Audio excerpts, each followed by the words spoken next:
Assembly parliament నియోజకవర్గాల బరిలో పోటీ చేస్తున్న ప్రతి ఒక్క అభ్యర్థిని ప్రధాని నరేంద్ర మోడీగా భావించి గెలిపించాలని AP BJP chief Daggubati Purandeswari అన్నారు. బీజేపీ, టీడీపీ, జనసేన కూటమి రాష్ట్రంలోనూ కేంద్రంలోనూ అధికారంలోకి రావాలని ఆమె చెప్పారు. సచివాలయాన్ని కూడా తాకట్టు పెట్టే పరిస్థితిని వైసీపీ సర్కారు దిగజారిందని పురంధేశ్వరి విమర్శించారు. విశాఖ డ్రగ్స్ కేసుతో తమ కుటుంబానికి సంబంధం ఉందని వైసీపీ దుష్ప్రచారం చేస్తోందని ఆమె ఖండించారు. రాష్ట్రంలో 5 ఏళ్లలో గతంలో ఎప్పుడూ చూడని విధ్వంసకర అరాచక పాలనను ప్రజలు అనుభవించారని పురంధేశ్వరి అన్నారు. ఉపాధి లేదు, దిశ యాప్ ఉన్నా మహిళలకు రక్షణ లేదని ఆమె అన్నారు. రాష్ట్రానికి కేంద్రం 23 లక్షల ఇళ్లు కేటాయిస్తే ఇప్పటి వరకు కేవలం 3 లక్షల ఇళ్లే నిర్మించారని విమర్శించారు. గడిచిన 5 ఏళ్లలో 8 సార్లు ప్రభుత్వం కరెంటు ఛార్జీలు పెంచి ప్రజలపై మరింత భారం వేసిందని పురంధేశ్వరి అన్నారు. ఇసుక మాఫియా కారణంగా భవన నిర్మాణ రంగం కార్మికులు పనుల్లేక పస్తులుంటున్నారని పేర్కొన్నారు. రాష్ట్రంలో వైసీపీ సర్కారును సాగనంపి మార్పు తీసుకురావాల్సిన బాధ్యత ప్రతి ఒక్కరిపై ఉందన్నారు. రాజమండ్రి ఎంపీ అభ్యర్థిగా నేను ఇక్కడ నిలబడి చెప్పట్లేదండి. భారతీయ జనతా పార్టీ కార్యకర్తగా నేను చెప్తున్నాను. ఆ విషయం భారతీయ జనతా పార్టీ ఏ రకంగా అదృష్టం అంటే ఏమీ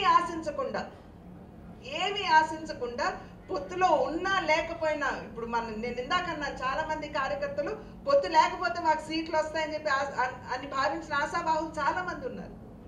కానీ పొత్తులోకి వెళ్ళిన తర్వాత వారి ఆశ ఏదైతే ఉందో నీరు గార్చబడినప్పుడు కూడా వారు ఎటువంటి బాధకి నిరాశకి లోను కాకుండా మేము భారతీయ జనతా పార్టీకి మేము పనిచేస్తాము, మాకు అక్కడ నిలబడింది అనపర్తిలో కావచ్చు లేదా రాజమండ్రి ఎంపీగా కావచ్చు, అది పురంధేశ్వరం లేదంటే శివరామకృష్ణరాజు గారు కాదు, అక్కడ నిలబడింది మోడీ గారు అనేటువంటి భావనతో పనిచేయడానికి సందర్భంగా ఉంది.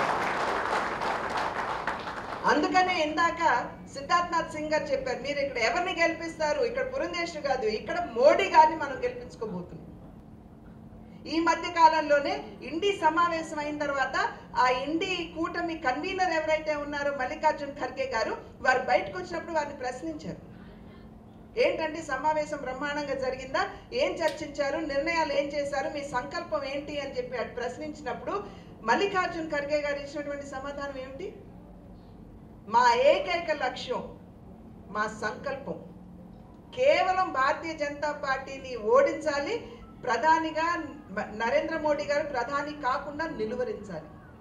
ఇక్కడ దేశాభివృద్ధి కాదు, దేశ సంరక్షణ కాదు, ఉగ్రవాదుల నుండి దేశాన్ని రక్షించుకోవడం కాదు, పేదలకి ఉచిత బియ్యం ఇవ్వడం కాదు, పేదలకి ఇళ్లు కట్టివ్వడం కాదు, మహిళల ఆత్మగౌరవాన్ని రక్షించడానికి మరి లెట్రిన్లు నిర్మాణం చేయడం కాదు, మన బిడ్డలకి ఉపాధి అవకాశాలు కల్పించడానికి పెట్టుబడులు తీసుకురావడం కాదు, కేవలం భారతీయ జనతా పార్టీని ఓడించాలి, నరేంద్ర మోడీ గారు ప్రధాని కాకూడదు.